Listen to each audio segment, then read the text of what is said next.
Vamos falar com Deus. Oremos. Querido Pai, nosso Deus eterno, que alegria estarmos aqui na Tua casa. Um sábado lindo, maravilhoso, o sol radiante. E acreditamos, Pai, que Cristo Jesus se faz presente aqui nesse local. Amém. Queremos pedir, Pai, que o Senhor abençoe cada adorador. Nosso desejo nessa manhã é glorificar, exaltar o único que é digno de receber toda a honra e toda a glória. Amém. E queremos aproveitar esse momento e te pedir que o Senhor, de maneira especial, abençoe cada família. Que a paz do Deus eterno repouse sobre a nossa vida, sobre a nossa família. E Pai, que os dízimos e ofertas possam ser utilizados para a pregação do Teu Santo Evangelho. Amém. Para que Jesus volte o quanto antes para buscar os filhos amados. Amém. Mas Pai querido, lembramos também dos nomes que se encontram aqui nesse altar de oração. Que o Senhor trabalhe poderosamente no coração de cada pessoa, de cada filho, de cada filha.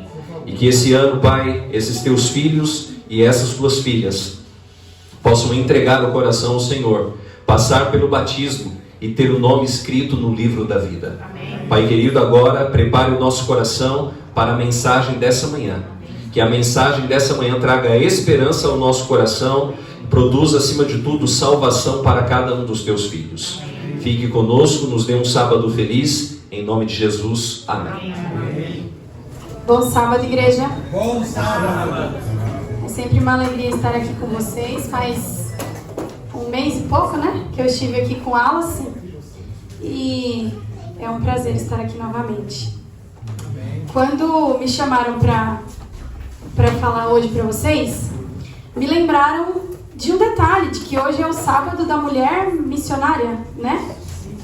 E aí eu fiquei pensando, poxa vida, que será que eu vou levar lá para poder compartilhar de mensagem?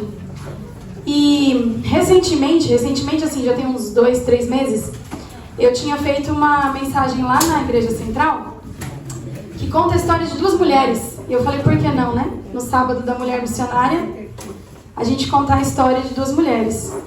E na verdade a mensagem de hoje traz algumas histórias interessantes, um pouco misturadas, mas as principais serão de 2 mulheres.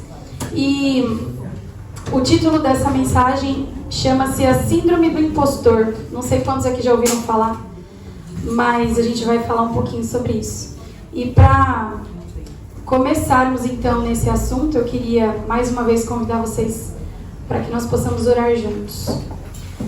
Querido Pai, nós queremos mais uma vez em Tua presença te pedir entendimento, discernimento e a Tua companhia durante todo este momento em que vamos abrir a Tua palavra e aprender mais sobre as coisas que o Senhor quer nos ensinar. Amém. Pedimos que o Senhor esteja aqui, que a Tua santa presença encha este tempo e também encha os nossos corações. Em nome e por amor de Jesus, amém. Amém.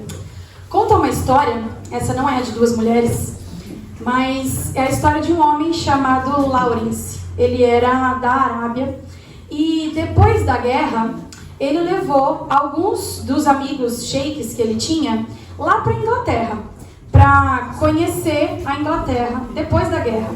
E no final da visita, ele então ofereceu para um daqueles amigos sheiks dele para levar qualquer coisa que ele visse ali na Inglaterra para levar de volta para a terra dele. Ele falou, olha, escolhe, é um presente. Você pode escolher o que você quiser e leva.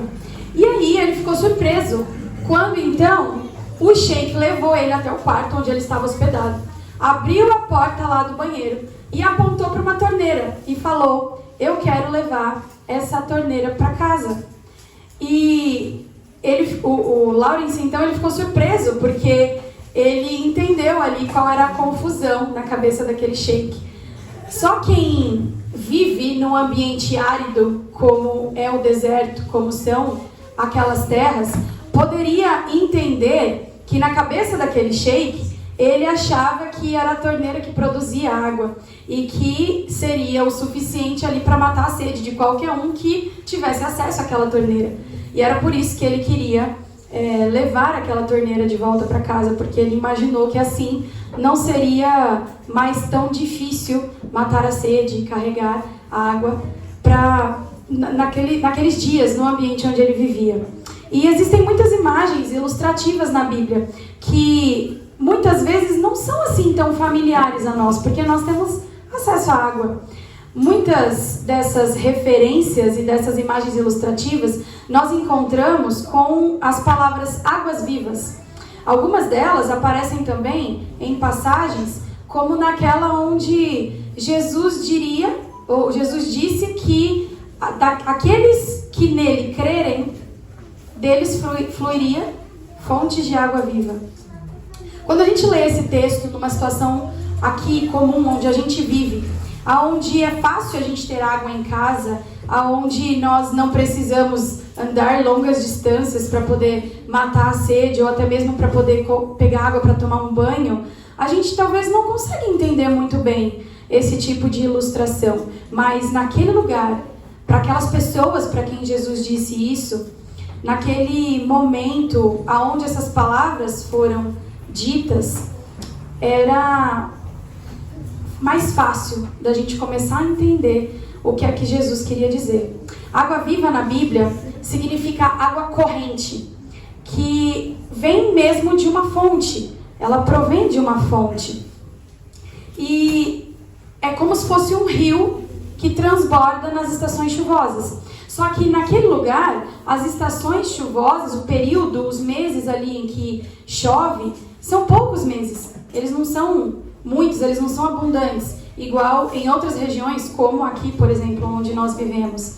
E naquela época, ou nessa época, onde tem esses meses de chuva, as montanhas lá, que geralmente são marrons, né, todas tomadas por terra, nessa época de chuva, tudo se torna verde. Começam a ter pastos, começam a trazer vida novamente, flores. A vida realmente começa a voltar para aquele ambiente. Os pássaros surgem, eles começam a cantar e tudo muda o ambiente se transforma por causa daquela água. O ambiente é outro. Por isso, água viva é uma imagem que é muito ligada à presença abençoadora de Deus. Todas as vezes que nós pensamos, ouvimos e falamos sobre água viva, nós entendemos isso como a presença de Deus que está naquele lugar. Na nossa mensagem de hoje, eu falei, nós vamos falar da história de duas mulheres.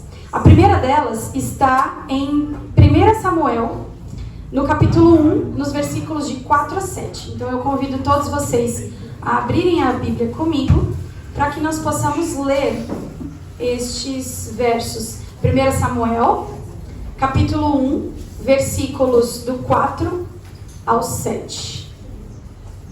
Quem achou, diga amém. Na minha Bíblia diz assim: quando Eucana apresentava seu sacrifício, dava porções de carne à sua esposa Penina e a cada um dos filhos e filhas dela. A Ana, porém, dava uma porção especial, porque a amava, apesar de o Senhor não ter lhe dado filhos. E sua rival a provocava e zombava dela, porque o Senhor não lhe tinha dado filhos. Todos os anos era a mesma coisa. Penina provocava a Ana quando iam à casa do Senhor, e a cada vez Ana chorava muito e ficava sem comer. Olha que história interessante. Ana não tinha filhos. Ela era casada com um homem que tinha uma outra esposa que tinha lhe dado filhos e filhas. Ainda assim, a Bíblia relata e traz para nós a imagem de Ana como a mulher que era mais amada, porque fala que o marido a amava muito e a amava tanto a ponto de lhe dar o dobro de alimento. É como se fosse um presente, ele lhe dava mais do que aquilo que ele dava para a esposa que tinha lhe dado filhos. E mesmo assim, ela não estava, digamos, satisfeita. Mas não porque ela não entendesse ou não aceitasse o amor que o marido lhe dava. Só que a gente precisa entender qual é a relação que a falta de filhos tinha com a tristeza de Ana. Quando a gente começa a parar um pouquinho para prestar atenção ou para entender quais são as estações da vida de uma pessoa, nós percebemos que uma pessoa que é previdente, ela se preocupa e ela tem cuidado com os anos que ela vai ter no futuro. Ela se prepara para os seus últimos anos, para a sua velhice, digamos assim. E ela sempre procura fazer tudo ou organizar tudo de uma forma para que ela possa viver esses últimos anos, esse momento da sua velhice, de uma maneira economicamente estável. Isso é algo que traz segurança para a pessoa, isso é algo que traz estabilidade, isso também é algo que traz alegria.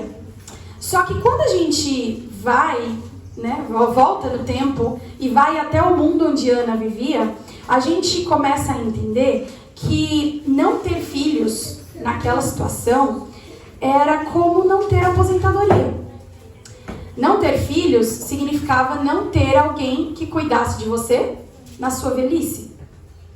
E não era apenas por uma questão afetiva. Era por um lado afetivo também. O lado afetivo contava muito. Mas era por uma questão econômica e era uma desvalorização em todos os níveis que você possa imaginar. Existia uma insegurança absurda sobre quem não tinha filhos. Porque, além disso, naquele momento da história de Ana, não ter filhos significava não ter contribuído significativamente com aquilo que a própria história esperava dela, que era aumentar o povo de Israel. A gente precisa entender bem como é que funciona essa história do povo de Israel, porque aquele povo, ele nasceu com uma promessa. Quem lembra a promessa?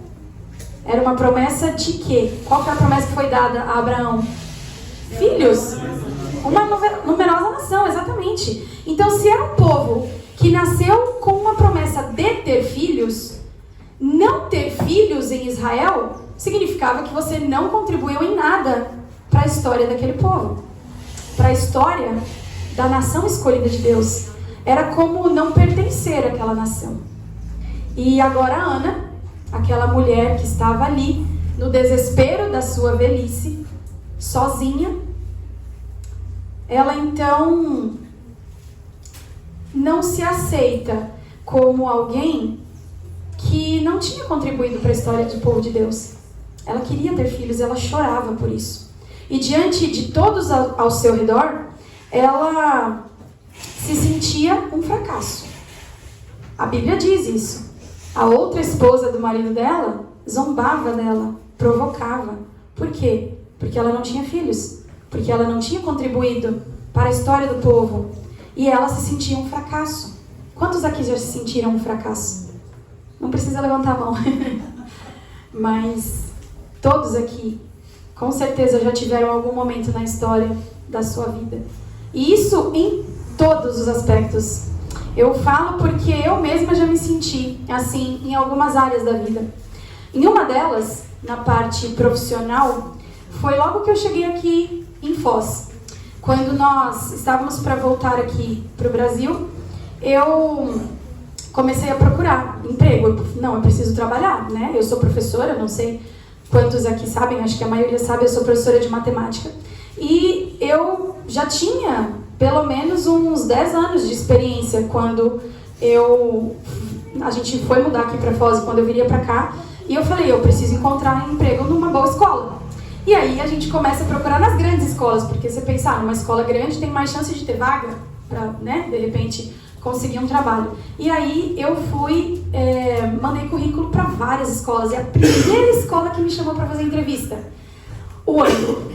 Imagine, eu já estava há uns 10 anos como professora, só que faziam 2 anos que eu não trabalhava, porque eu tinha saído do país, estava com uma bebê pequena, então eu não trabalhei. É claro que quando a gente tem experiência, a gente sabe trabalhar, mas a gente fica um tempo fora de sala de aula, enfim, existe toda essa situação, né? Quando você precisa retomar aquelas habilidades que a gente tem. E eu fui para a entrevista lá no ângulo. E eu lembro que a coordenadora que me entrevistou, ela era muito legal, não me lembro o nome dela. A gente conversou bastante por um tempo e ela demonstrou ter gostado muito de mim e né, falou, não, a tua qualificação é muito boa e tal, a gente precisa de uma vaga, a gente tem uma vaga para uma pessoa que trabalha assim, nesses horários, conhecer essa turma e tal.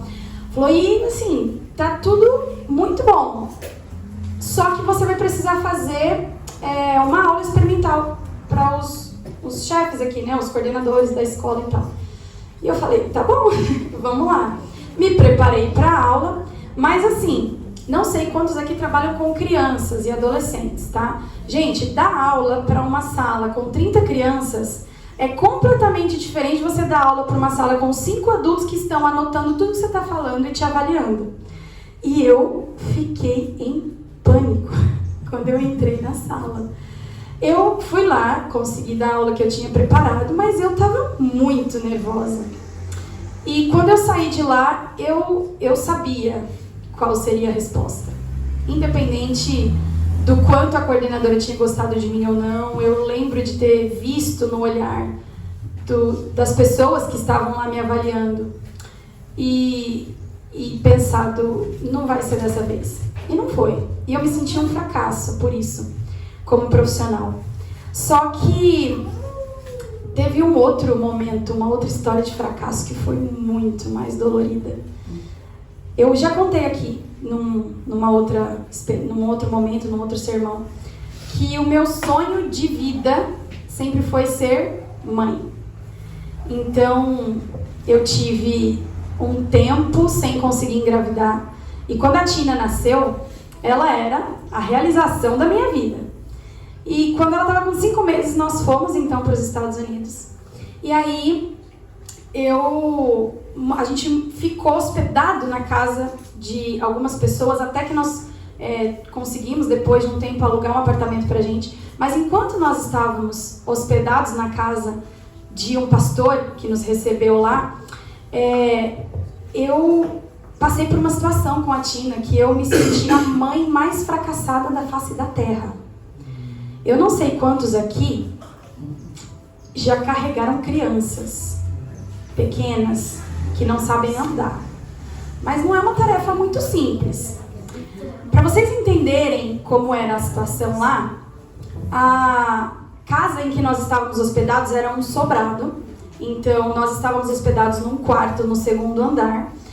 E todas as nossas coisas estavam lá. A gente estava de mudança, né? A gente tinha tudo lá. Mala, brinquedo, coisas, o bercinho da Tina, tudo ficava lá. Só que durante o dia, o meu marido saía para trabalhar. O pastor, que era quem estava nos recebendo também, tinha os afazeres dele fora de casa. E ficávamos então em casa, eu com a Tina, pequenininha, ela tinha 9 meses na época, e a esposa do pastor, a Jaque, com uma filhinha pequena também, da idade da Tina, um pouquinho mais velha, e ela estava grávida. Então nós passávamos o nosso dia todo no andar de baixo da casa, porque ali a gente organizava tudo, né? Era comida, era espaço para as crianças brincarem, era tudo. E quando eu acordava de manhã, a minha rotina era, vou fazer tudo que eu precisar para preparar a Tina, a gente desce e fica lá embaixo. Porque ela não sabia andar, eu não podia ficar subindo e descendo toda hora. Como que eu ia deixar a Jaque grávida, com uma criança pequena, ainda cuidando de um bebê que não era dela? Não, eu tinha que levar tudo. E aí, me veio a grande ideia, um belo dia. Era uma sexta-feira de manhã, eu lembro como se fosse hoje.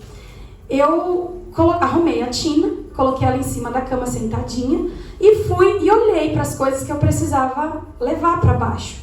Uma das coisas era um assento sabe aquele assento que a gente coloca a criança para ela comer quando ela ainda não é totalmente durinha? E aí era um assento grande assim, verde, mais ou menos desse tamanho, onde a criança ficava encaixadinha pra gente colocar em cima da cadeira. Eu olhei, tinha isso, tinha alguns brinquedinhos e tinha a Tina, obviamente. Eu falei, bom, eu não posso descer com ela e deixar ela lá embaixo. Eu não posso deixar ela aqui em cima sozinha, porque eu não sou doida, então o que eu vou fazer? Como uma pessoa mais habilidosa do mundo, que a gente se sente nessa hora, eu vou levar tudo de uma vez. E aí eu peguei. E vocês já começam a imaginar o que foi que aconteceu, né? Eu peguei a Tina, coloquei ela aqui assim, sentadinha no meu colo, e eu fui pegar as outras coisas. E aí eu peguei tudo com essa mão. E eu fiquei aqui, né, pra descer a escada. E ela olhou pra mim, e ela começou a rir, e ela fez assim pra trás. E aí eu assustei, eu fiquei parada, eu falei, não faz isso, porque você vai cair. E aí o meu alerta, acho que foi pra ela mais engraçado do que... a minha expressão foi mais engraçada do que o meu alerta. e ela fez de novo. E ela começou a fazer assim para trás e eu vi o que ia acontecer. E eu vi que eu não ia conseguir impedir. E antes que eu pudesse fazer alguma coisa, ela se jogou para trás e ela deu uma cambalhota e ela caiu esparramada no chão, com a cara assim, sério. Ficou, parecia um papel, com a cara assim toda afundada no chão. Eu soltei tudo que eu tinha na mão, fez um barulho enorme. A Jaque já estava no andar de baixo, ela já gritou correndo, o que aconteceu e tal. E na hora que a Tina caiu, eu olhei, foi assim questão de segundos, tá? Pra contar parece que leva uma eternidade, mas foram segundos. Eu olhei e eu falei, morreu. Matei a minha filha, foi isso que aconteceu. E aí eu corri na direção dela, peguei e levantei. Quando eu levantei, ela respirou e chorou. E aí deu aquele grito, né, enorme. E aí eu vi que ela, né, tava viva, mas olhei o rostinho dela, assim, não tava sangrando, não tava machucada, porque realmente parecia que tinha sido uma coisa muito feia. Mas eu tomei um susto tão grande e eu fiquei assim, arrasada. Como que a minha filha, a razão da minha vida, cai do meu colo a primeira vez na vida? Ela não sabia nem andar. Ela nunca tinha caído, nem sabe quando a criança está andando e cai no chão? Nunca, porque ela nem andava ainda. E ela caiu do meu colo. Eu fiquei arrasada, eu não consegui comer, eu não consegui fazer nada o restante daquele dia. E aquele não foi o meu primeiro sentimento de fracasso como mãe, e com certeza não foi o último, mas foi terrível, terrível, porque era algo que eu queria demais poder fazer da melhor forma possível, só que eu tinha derrubado uma criança de 9 meses do meu colo, ao invés de ter talvez feito direito o que eu deveria fazer. E essas foram 2 histórias ou 2 experiências assim que provavelmente muita gente já passou por coisa muito pior, porque todos nós já fracassamos inúmeras vezes em todas as áreas da nossa vida. E o problema é que cada vez que nós passamos por uma situação de fracasso, nós começamos a questionar a nossa competência naquela determinada área. E aí existe um nome para isso, e é o nome que eu falei para vocês do nosso sermão de hoje, a síndrome do impostor. Quantos já ouviram falar na síndrome do impostor? A síndrome do impostor, ela é quase que uma patologia na psicologia. E ela tem alguns sintomas. E entre esses sintomas, nós temos 2 que são talvez os principais, que são os mais percebidos diante das pessoas. O primeiro é que nós acreditamos que nós precisamos da aprovação de todos para tudo que nós formos fazer. Nós acreditamos nisso. E o segundo é que nós acreditamos que nós precisamos estar totalmente preparados para que as coisas deem certo. Sabe aquela história assim de, não, quando eu tiver bastante tempo eu começo uma faculdade difícil. Ou quando eu tiver um emprego que pague muito bem, aí eu começo a pensar em fazer uma família, em formar uma família. Ou, de repente, não, eu preciso ser o melhor que existe na minha área para conseguir aquele emprego top. Eu não vou nem tentar antes, porque eu não vou conseguir. Esses são os sintomas da síndrome do impostor. Mas, sabe aonde que a síndrome do impostor se espalha mais do que notícia ruim? Na igreja. Sabe aquela história de quando eu parar de pecar eu volto para a igreja? É a mesma coisa. Pensar dessa forma é permitir que outras pessoas determinem como você se sentirá a respeito de si mesmo. Só que isso é muito perigoso. Todas as vezes que nós colocamos a forma como nós vamos nos enxergar na mão dos outros, a gente passa a viver de acordo com aquilo que eu acho que o outro está vendo em mim. E isso é muito perigoso. A vida cristã, ela é um prato cheio para alimentar em nós essa sensação. É a sensação constante de fracasso e da ideia de que nós precisamos usar máscaras para esconder quem realmente nós somos. Tem um livro que eu gosto muito, eu li ele novamente esse ano, e é o livro O Impostor que Vive em Mim. tem uma citação nele que diz assim: e assim, tal como fujões, escapamos de nossa realidade, ou produzimos um falso eu, que seja admirado pela maioria, relativamente atraente e feliz apenas na superfície. Escondemos aquilo que sabemos ou sentimos ser, que pressupomos ser inaceitável ou indigno de amor, atrás de algum tipo de aparência que esperamos seja mais agradável. Escondemos-nos atrás de semblantes bonitos, só para agradar os outros. Com o tempo, podemos até esquecer o que estamos escondendo e passamos a acreditar que temos de fato a mesma aparência das máscaras que usamos. Independente do tempo de vida cristã que você tenha, ou que eu tenha, independente de quanto tempo faz que você conhece ou que você aprende sobre Deus, cada vez que você abre a Bíblia e lê sobre Deus, sobre quem é Deus, ou cada vez que você ouve um sermão falando sobre o quanto Deus rejeita o pecado, ou sobre a importância de abandonar os erros para poder viver uma vida de acordo com o que Deus pede para você, você olha para dentro de você e você se sente um fracasso. Essa é a síndrome do impostor.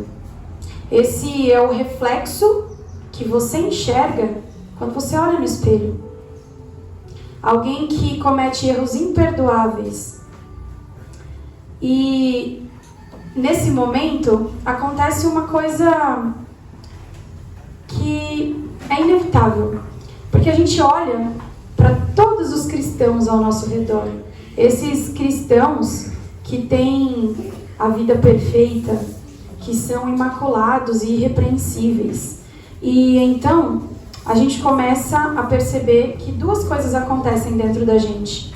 A primeira é que a gente entende que o verdadeiro eu, cheio de máscaras e erros, é inaceitável na sociedade onde nós vivemos. E então a gente se reveste do falso eu, aquele que todos gostam e que todos querem ver. E a gente passa a se esconder atrás dessa máscara. E a segunda coisa que acontece, que é a mais perigosa, é que a gente começa a acreditar que o verdadeiro eu é tão repugnante e tão indigno que a gente passa a rejeitar esse eu. Nós olhamos para nós mesmos e nós não nos aceitamos. Só que essa auto-rejeição, ela planta uma sementinha muito perigosa, que é a dúvida sobre o amor de Deus por nós. A auto-rejeição é o maior inimigo da vida espiritual, porque ela contradiz a voz sagrada que nos chama de amados. Só que a palavra de Deus é incrível, né? A palavra de Deus nos traz o remédio exato para nos curar dessa síndrome. Deus, na sua infinita sabedoria, Ele nos deixou inúmeras recordações de quem nós somos para Ele. E é por isso que eu quero ler com vocês algumas dessas recordações. A primeira delas está em Jeremias, capítulo 29, versículo 11. Esse é um verso que eu gosto muito. Um dos, né? Tem vários que eu gosto muito na Bíblia. Jeremias 29, 11. Na minha Bíblia ele diz assim: porque eu sei os planos que tenho para vocês, diz o Senhor. São planos de bem e não de mal, para lhes dar o futuro pelo qual anseiam. Aquele futuro, todas aquelas coisas boas que nós esperamos, Deus é o primeiro que quer nos dar. E a gente não precisa duvidar disso em momento algum. O segundo verso, daqueles tantos que nós temos na Bíblia, e que eu quero ler com vocês hoje, está em Mateus, capítulo 10, versículo 29. Mateus, capítulo 10, versículo 29. Ele diz assim: quanto custam 2 pardais? Uma moeda de cobre? No entanto, nenhum deles cai no chão, sem o conhecimento de seu Pai. Quanto a vocês, até os cabelos de sua cabeça estão contados. Portanto, não tenham medo. Vocês são muito mais valiosos que um bando inteiro de pardais. Quantas vezes, nós acordamos de manhã precisando ler isso? Quantas vezes nós necessitamos ouvir dos lábios do próprio Deus o quanto nós valemos? A última passagem desse assunto que eu quero ler com vocês hoje está em 1 Pedro, capítulo 2, versículo 9. Esse aqui é bem conhecido. 1 Pedro, capítulo 2, versículo 9. Diz assim: vocês, porém, são povo escolhido, reino de sacerdotes, nação santa, propriedade exclusiva de Deus. Assim, vocês podem mostrar às pessoas como é admirável aquele que os chamou das trevas para a sua maravilhosa luz. Esse verso também é lindo. Então, eu tinha dito antes que é muito perigoso nós permitirmos que outras pessoas determinem como nós vamos nos sentir a respeito de nós mesmos. Mas, por outro lado, é extremamente necessário permitir que Deus nos mostre como nós devemos nos sentir a respeito de nós mesmos. Qual é a perspectiva e qual é o olhar daquele que é o único que sabe quem realmente nós somos. É para Ele que nós devemos olhar, é a Ele que nós devemos dar atenção para poder ouvir quem é que nós somos, porque Ele é o único que sabe. Ele é o único que nos valoriza e que sabe quem é que nós podemos nos tornar quando estamos com Ele. E a síndrome do impostor na vida cristã é tão forte que, para nos livrarmos dela, nós precisamos encarar as nossas falhas. Mas nós precisamos ter cuidado nesse ponto, porque nós não devemos nos achar tão repugnantes por causa delas, por causa dessas falhas, a ponto de olharmos para Deus e passarmos a acreditar que Ele se sente da mesma forma sobre nós. É por isso que nós devemos nos revestir da presença dEle e não das máscaras que nós geralmente usamos. Porque nos revestir de máscaras, de roupa nova ou de uma maquiagem não vai esconder completamente quem nós somos. E apesar disso, Deus ainda nos ama, não por causa das máscaras, mas apesar delas. E é um pouquinho sobre isso que vai ser a segunda história, da segunda mulher. Lembram que eram duas? A segunda história de hoje. Essa história, ela poderia ser a história de qualquer um aqui. Ela poderia ser a minha história, ela poderia ser a sua história. Mas ela é a história de uma mulher que estava tão horrorizada com a pessoa que ela era, que ela já rejeitava tanto o verdadeiro eu dela, que ela já tinha decidido se afastar de tudo e de todos. Ela não tentava mais, ela nem tentava se esconder. Ela só não queria ninguém por perto. Ela não queria que ninguém se aproximasse. Esse é um ponto na síndrome do impostor que é um ponto a ser observado por nós. Porque ficar completamente quieto e inalcançável são dois sinais de que a vida se foi. Para aquela mulher, a vida já não existia mais. Ela queria se esconder de todo mundo, ela não queria mais estar perto de ninguém. A vida dela já estava tão destruída que ela não queria nem mesmo imaginar uma conversa com qualquer um que fizesse parecer que ela deveria se esconder ou esconder o verdadeiro eu. E é por isso que ela estava aquela hora no poço. Por isso que ela foi buscar água numa hora do dia em que ninguém mais estaria lá. Mas alguém estava lá. Na nossa primeira história, quando Ana se sentiu fracassada, a primeira coisa que ela fez foi algo que qualquer cristão faz numa situação, em qualquer situação. Ela orou. Ela derramou seu coração.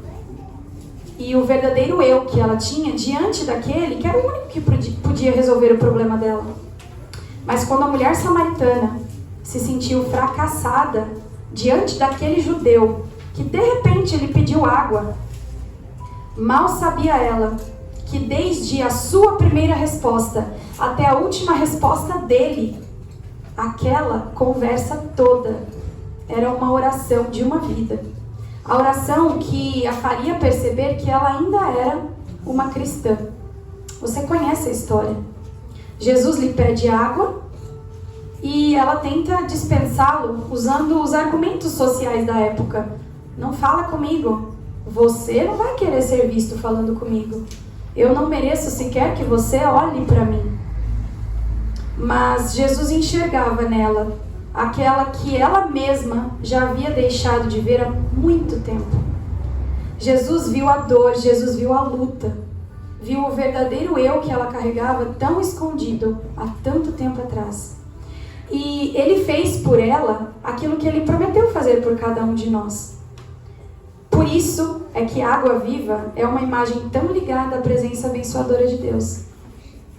Todas as vezes que nós falamos de água viva, nós pensamos na presença de Deus ao nosso lado. E foi por isso que quando Jesus lhe ofereceu a água viva, a vida retornou aos lugares mais profundos e escondidos daquela vida sedenta de Cristo. E eu quero ler com vocês João 4, 28 a 30.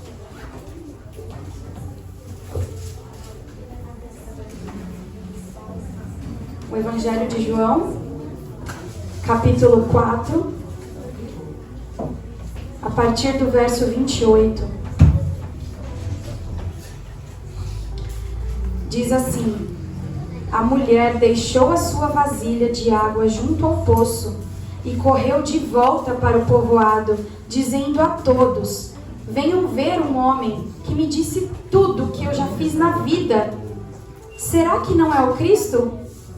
Então as pessoas saíram do povoado para vê-lo. Aquela mulher, ela fez uma troca, a troca mais sábia que ela poderia fazer. Ela parou de prestar atenção àquilo que os outros diziam sobre ela, e ela passou a ouvir aquilo que o próprio Messias tinha a dizer sobre ela. Ela trocou o poço pela fonte. Ela foi até o poço e ela deixou o poço para lá. Tenha isso em mente sempre, a respeito de como Deus vê você. Independente das dificuldades, independente das situações da vida onde você se sente fracassado, Deus olha para você e Ele quer fazer brotar em você uma fonte de água. Mas todas as vezes que nós paramos para analisar na Bíblia as coisas que Deus fala sobre as pessoas, olha aquilo que Ele falou sobre Jó, que era o tema dessa música. A declaração que Ele fez sobre Jó é a mesma declaração que nós desejamos que Ele faça sobre nós. E a gente pode fechar os olhos e ouvir o próprio Deus falando o quanto Ele nos ama, o quanto nós somos importantes para Ele. E dessa forma, nós também seremos capazes de trocar o poço pela fonte, fazendo com que a declaração de Deus sobre nós faça jorrar em nós uma fonte de água viva. E nós possamos então nos tornar como aquela mulher que foi evangelizadora. Ela saiu correndo, largou tudo que ela tinha e foi falar: eu encontrei o Cristo. Venham comigo para ver onde Ele está. É isso que a gente tem que fazer todos os dias da nossa vida. Vamos orar? Querido Pai, nós estamos aqui diante de Ti, ouvindo todas as declarações que o Senhor deixou para nós na Bíblia, do quanto o Senhor nos ama, do quanto nós somos especiais, do quanto o Senhor faz por nós todos os dias. E nós conseguimos ver essa declaração no sacrifício de Jesus na cruz por nós. Nós sabemos que apesar dos nossos fracassos, apesar dos nossos erros, apesar de todas as vezes que nós tentamos fazer a coisa certa, mas fracassamos, nós sabemos que o Senhor está ao nosso lado, pegando na nossa mão, falando: vem, meu filho, eu ainda te amo e eu quero você do meu lado. Por favor, nos ajude a nunca rejeitar o teu abraço, o teu colo. Nos ajude a nunca escolher diferente só porque aquele impostor que vive dentro da gente nos diz que nós não merecemos. Nós podemos não merecer nada, mas o Senhor nos dá tudo. Basta que nós aceitemos. Nós pedimos encarecidamente que esteja conosco durante todos os momentos da nossa vida. Em nome e por amor de Jesus. Amém. Bom sábado.